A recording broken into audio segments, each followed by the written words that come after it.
Question 3, Evaluation Task.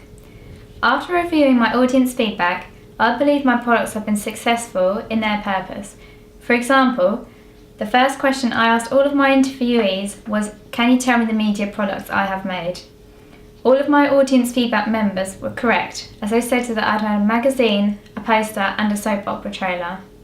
This was really positive feedback, as this obviously means that I've included elements within all 3 of my products that suggest I've included conventions that my audience associate with the products. On reflection, I'm really pleased with the aesthetics I've used in all of my products, as they are clearly meeting the expectations of my target audience.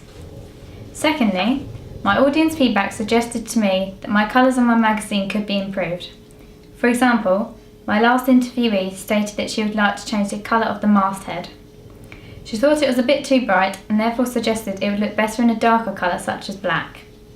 Her reasoning for this was that the soap trailer and the poster were dark and created a different atmosphere. The magazine front cover is bright and colourful, and she felt as though this contradicted the other products I had made. However, on the whole, my audience said that they liked the colours I had used on my magazine, as they were bright and eye-catching and therefore would appeal to my target audience. On the whole, this means that my use of colours was successful, however, could be altered to appeal to everyone in my target audience. I had tried to make my magazine front cover stand out from competing products, and in order to do this, had made it bold and colourful. Taking my audience's feedback into account, I possibly would reconsider this choice and would choose colours that would appeal to a much more diverse audience. Thirdly, I asked my target audience whether they could tell who my target audience were and how. All of my target audience members were correct in saying that it was aimed at young people. The majority said that they thought this was because the actors and actresses were young and reminded them of themselves, as well as the storylines appealing to them and being able to relate to these events in their own lives, for instance, the party and drinking. The outlier in my audience feedback was from my third interviewee. For instance, he stated that he thought the trailer was aimed at both children and adults. Our target audience were actually 16 to 25-year-olds, children not being part of this, and additionally no adults over the age of 25. From the feedback I received, I believe that a large proportion of my audience did recognise and understand the target audience we were aiming our trailer at, so I feel we were successful on the whole of doing this.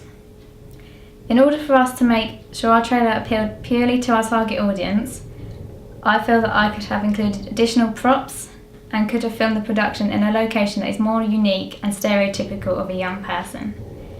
Lastly, I asked the question, what would you improve about my trailer? This was a really interesting question to ask my target audience, as a variety of different responses were given. For example, my first interviewee stated she would have liked to see more special effects in order for my trailer to be more dramatic. This is a good point, as this could make my trailer look more professional and can give this audience a sense of supernatural, which would build an image of mystery and suspense. My second interviewee stated that his improvement for my trailer would be clarifying whether the storylines and characters are aligned. He said he couldn't work this out, as he didn't know whether the multi-strand narrative was created so the main character really didn't know what was going on in front of her.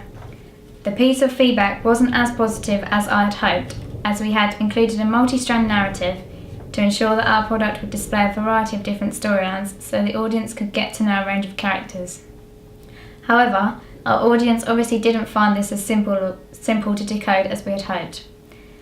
The third person I interviewed would improve our production by padding out the storylines included to a greater extent.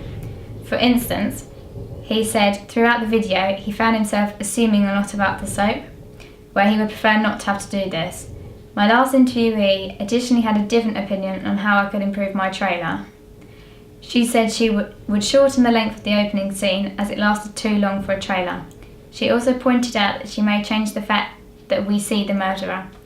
This was a criticism of our production, as she would have preferred for this to be unknown until the actual soap, as to not give any major clues away.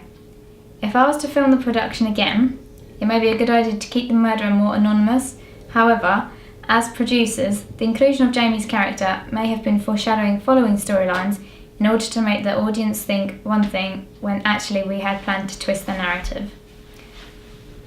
On the whole, my audience feedback had more positive points to say about my production than negative. However, I am pleased that I received more helpful feedback that I may be able to apply to my production. I am glad that some members of my audience decoded the text in the right way, and I feel that because of this, my trailer has been successful by meeting the needs of my target audience.